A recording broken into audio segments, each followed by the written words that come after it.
Welcome.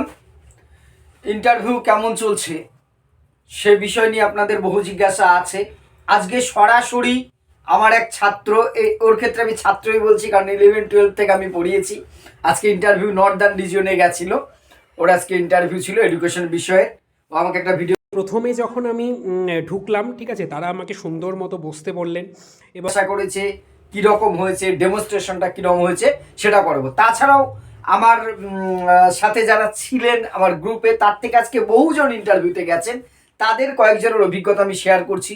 আরেকজন Northern রিজিয়নে ছিলেন বোন জিনিয়া বর্মন বলে, আর হরি বলে একজন, উনি বারাসাতে আজকে ছিলেন। আরও বিভিন্ন জায়গায় কলকাতাতে কয়েকজন গেছেন। তাদের অভিজ্ঞতাগুলো কোন রিজনে কীরকমভাবে হচ্ছে, কোন জোনে কীরকম ইন্টারভিউ হচ্ছে, কি হচ্ছে, সমস্ত অভিজ্ঞতাগুলো আপনাদের সাথে আমি শেয়ার করব। প্রথমেই বলি, নর্দার্নে আজকে প্রায় আমার 4 থেকে 5 জন স্টুডেন্ট এবং ভাই বোনেরা তারা দিয়েছেন। যে কজনের কথা বলছি আজকে সবাই ফ্রেশার। তাদের প্রত্যেকেরই কিন্তু নর্দার্ন রিজিয়নে ভালো ইন্টারভিউ হয়েছে। অপেক্ষাকৃত ভালো ব্যবহার, অপেক্ষাকৃত বেশি সময় নিয়েছে, বহু প্রশ্ন করেছে। নর্দার্নে যে যার কথা প্রথমে বললাম, ওর ভিডিও আমি দেখাবো বললাম, ও পড়িয়েছিল যে টপিকটা, যে শিখন কৌশলের থেকে, সেখান থেকে কিন্তু ওকে বহু রকম প্রশ্ন করেছে।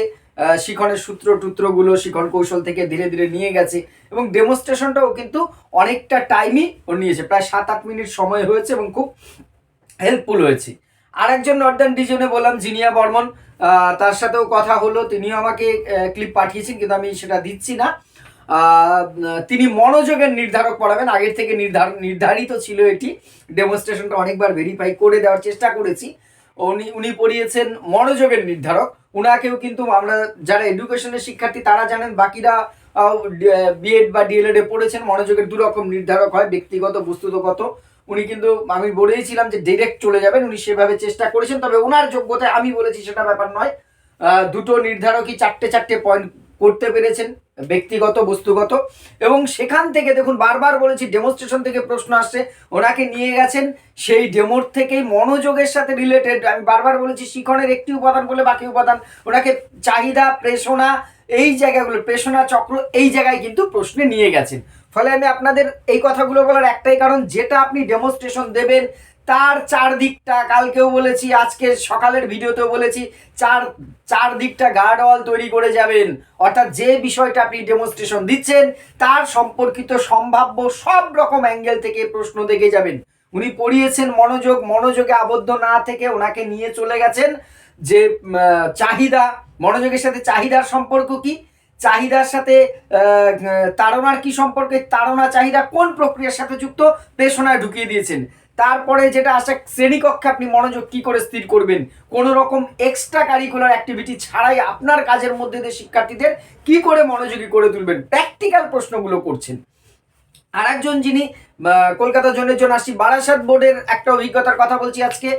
অপেক্ষাকৃত বারাসাত বোর্ডে কিন্তু সব বোর্ড নয়, 2-1টা বোর্ডে, কালকেও বলেছি, একটু কিছু কিছু ক্ষেত্রে সমস্যা হচ্ছে, কিছু কিছু ক্ষেত্রে। তবে সেটাও কিন্তু একটা আপনার ইন্টারভিউয়ের পার্ট হিসেবে ধরে নিতে হবে।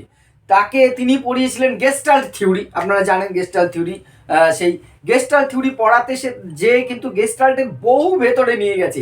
সাইকোলজি পার্টটা যারাই পড়াবেন, ওই যে আমার শুভজিতের কথা বললাম, ওকেও কিন্তু অনেকটা গভীরে নিয়ে গেছে শিখন কৌশলে। আর এই গেস্টাল্ট যিনি পড়িয়েছেন তাকেও কিন্তু গেস্টাল্টের বিভিন্ন উদাহরণ, বিভিন্ন কিছু জিজ্ঞাসা করেছেন এবং উনি একটি প্রশ্নের উত্তর পারেননি বলে খুব হতাশ হচ্ছিলেন। আমি বললাম যে এ নিয়ে কোনো সমস্যা নেই, সব উত্তর পারবেন এর কোনো মানে নেই। যেটা পারবেন না আপনি স্মার্টলি না করবেন, এ না করাটাও আপনার একটা আর্ট হবে। কিন্তু যে আমি জানি না স্যার, এটা বলতে পারছি না, সময় কিল করবেন না। সময় নষ্ট করাটা কিন্তু আপনার জন্য মাইনাস হবে, এইটা মাথায় রেখে তবে কিন্তু আপনারা এগোবেন। এবার আসছি কলকাতা বোর্ডে একটি বোন গেছিলেন এবং তার ইন্টারভিউ কিন্তু খুব ভালো হয়েছে। প্রথমেই বলি, উনি খুব ভালো পড়ান, ওনার বহু ডেমো আমাকে ভিডিও পাঠিয়েছিলাম, আমি দেখেছি, খুব ভালো পড়ান। এবং উনি যেটা পড়িয়েছেন, ওনাকে কিন্তু প্রথম থেকে একদম, উনি ঢোকার সময় উনি পারমিশন নেবেন, তার সাথে সাথে কিন্তু ওনাকেই ওয়েলকাম করেছেন টিচাররা, 4 জন এক্সপার্ট, সব জায়গাতেই 4 জন এক্সপার্ট ছিলেন, ওনাকেই আরো ওয়েলকাম করেছে, হ্যাঁ আসুন, উনি যেমন বলছে আসুন, হ্যাঁ আসুন, ওয়েলকাম।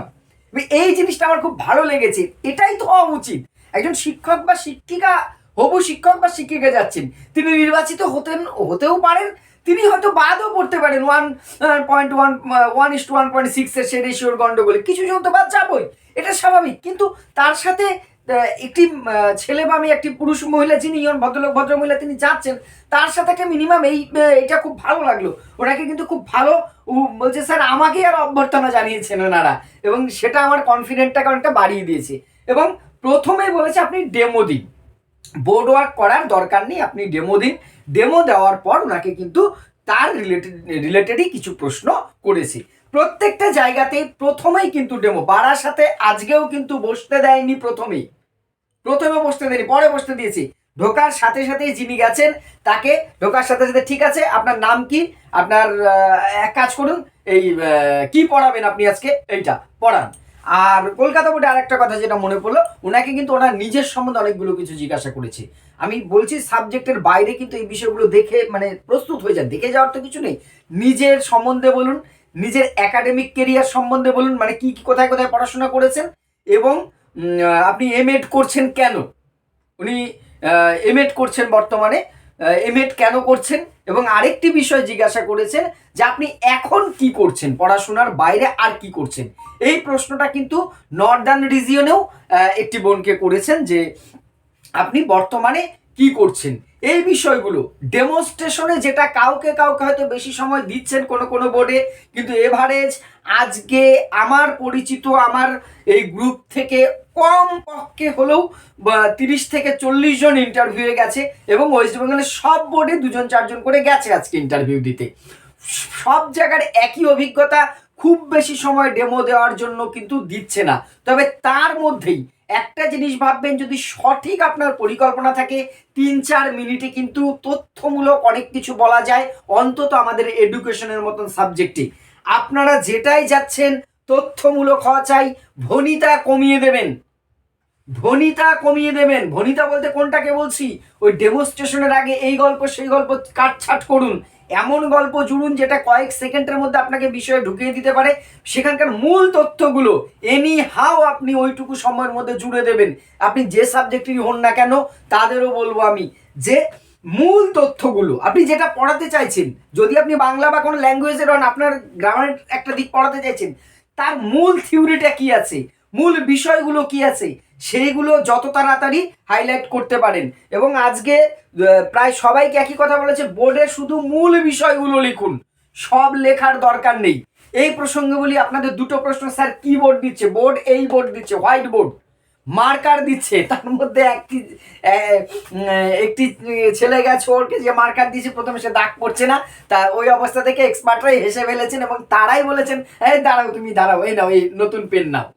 এগুলো খুব ইজি হচ্ছে বিষয়গুলো, কিন্তু কোনো প্রেশার হচ্ছে না। তবে কালকে বারাসাতে 2 নম্বর বোর্ডের কিছু খারাপ অভিজ্ঞতা অনেক ছেলেমেয়েরা শেয়ার করেছিল, সেটা আপনাদের সাথে আমি শেয়ার করেছি।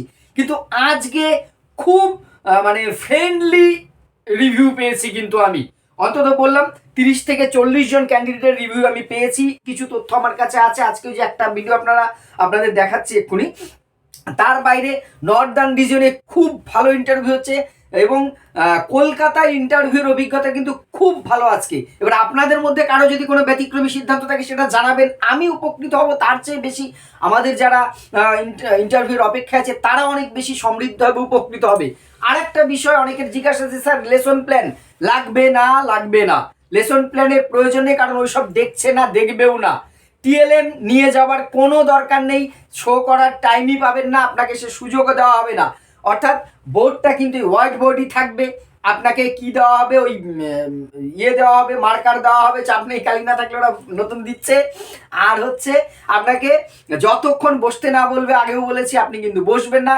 খুব বেশিরভাগ বোর্ডেই খুব ভালো ইন্টারভিউ হচ্ছে। এবং আর একটা তথ্য এখানে বলছি, এই ইন্টারভিউ হয়ে যাওয়ার বাইরে কিন্তু কিছু কিছু প্রশ্ন অনেক ক্ষেত্রেই ধরছে, বেশিরভাগ জায়গায় না ধরলেও অনেক জায়গায় আছে, ভবিষ্যৎ পরিকল্পনা কি, এই সংক্রান্ত অনেক প্রশ্ন কিন্তু এসছে। আমি এবারে ভিডিও ক্লিপিংটা দেখাচ্ছি, দেখানোর পর আপনাদের সাথে আবার কথা বলছি। এই মুহূর্তেই আমি মালদা রিজিয়নে মানে নর্থ রিজিয়নে আমি ইন্টারভিউ দিয়ে বেরোলাম, ইন্টারভিউ ডেমনস্ট্রেশন। আমার সাবজেক্ট ছিল হচ্ছে এডুকেশন। তো আমি পড়িয়েছি ট্রায়াল অ্যান্ড এরর লার্নিং।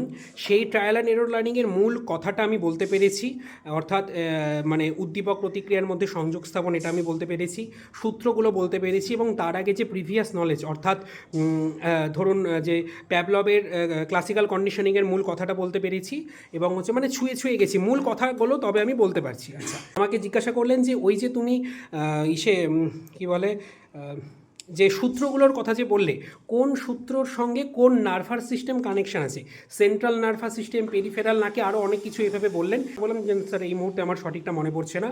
আচ্ছা, তারপরে তিনি এলিসিটেড রেসপন্স, এমিটেড রেসপন্স জিজ্ঞাসা করলেন, এটা আমি পারলাম। আচ্ছা, তারপরে হচ্ছে রেসপন্ডেড আচরণ, অপারেন্ট আচরণের দুটো প্র্যাকটিক্যাল উদাহরণ দিতে বললেন, এটাও আমি বললাম।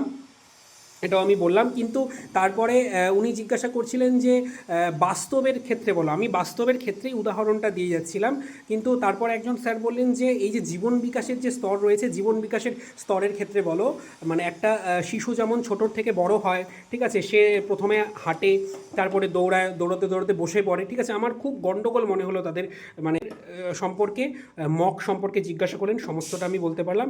এবং আমার একদম মুখোমুখিতে একজন স্যার বসেছিলেন, তিনি জিজ্ঞাসা করলেন ইভ্যালুয়েশন সম্পর্কে, ঠিক আছে। তো ইভ্যালুয়েশন সম্পর্কে জিজ্ঞাসা করেছেন, কিন্তু আমি খুব মোক্ষম জায়গায় আমি আর কি তীরটা আমি লাগাতে পেরেছি, ঠিক আছে। আমাকে জিজ্ঞাসা করেছে এবং আমি ডেমনস্ট্রেশনটা খুব ভালো মতোই দিতে পেরেছি। কিন্তু ওই যে স্যারটা বললাম, যেই স্যারটা আর কি ডিপ কোশ্চেন করেছে, আমি তার কোশ্চেনটাই বুঝতে পারিনি সে কী বলতে চেয়েছে আমাকে। এবার বলি হচ্ছে আনুষঙ্গিক বিষয়গুলোর কথা। যে প্রথমে যখন আমি ঢুকলাম, ঠিক আছে, তারা আমাকে সুন্দর মতো বসতে বললেন, এবং বসার পর আমাকে জিজ্ঞাসা করলেন নিজের সম্পর্কে। বলুন, আমি মাস্টার ডিগ্রির কথা, আমি বিএডের কথা, ঠিক আছে, এবং আমার ইউটিউবে যে একটি ছোট্ট চ্যানেল রয়েছে সেটার কথা বললাম। তার সাথে আমি যে 11-12কে পড়াই, ঠিক আছে, সেটার কথাও বললাম, ঠিক আছে। তারপর বললেন যে আচ্ছা ঠিক আছে, তাহলে কি পড়াও। তো যখনই আমি পড়ালাম, আমি একদম উদাহরণ দিয়েই শুরু করছি, মানে খুব মোক্ষম জায়গাগুলো আমি বলতে পেরেছি। আমি এই দিক থেকে নিজেকে খুব স্যাটিসফাই মনে করছি। আচ্ছা, তারপরে হচ্ছে পড়ানোর পরও তারা আমাকে বসতে বললো, আমি বসলাম, ঠিক আছে। তো তারপর তাদের কিন্তু কোশ্চেনিং শুরু হয়ে দেখলেন ভিডিওটা, এখানে ওর অভিজ্ঞতাটা শেয়ার করেছে। শেয়ার করার থেকে ও অ্যাকচুয়ালি, আমি আগেই বললাম, আমার 11-12-এ আমার ছাত্র, সেই হিসাবে ওর জন্য তো সত্যি ভালো লাগার একটা জায়গা আছে। এবং আপনারা যারা যাচ্ছেন এতটুকু ঘাবড়াবেন না, খুব ভালো ইন্টারভিউ হচ্ছে। কিন্তু বিভিন্ন জায়গা থেকে বিভিন্ন রকম হয়তো আপনাদের বিচলিত করার মতো তথ্য আসছে, সেগুলো নিয়ে ঘাবড়াবেন না, খুব পজিটিভলি যান, খুব ভালো ইন্টারভিউ হবে। আমার কাছে বহু তথ্য আসছে, আস্তে আস্তে আপনাদের সাথে আমি শেয়ার করব। আপনাদের কোয়ারি থাকলে, আমার ত্রুটি বিচ্যুতি থাকলে অবশ্যই কমেন্ট করে জানাবেন।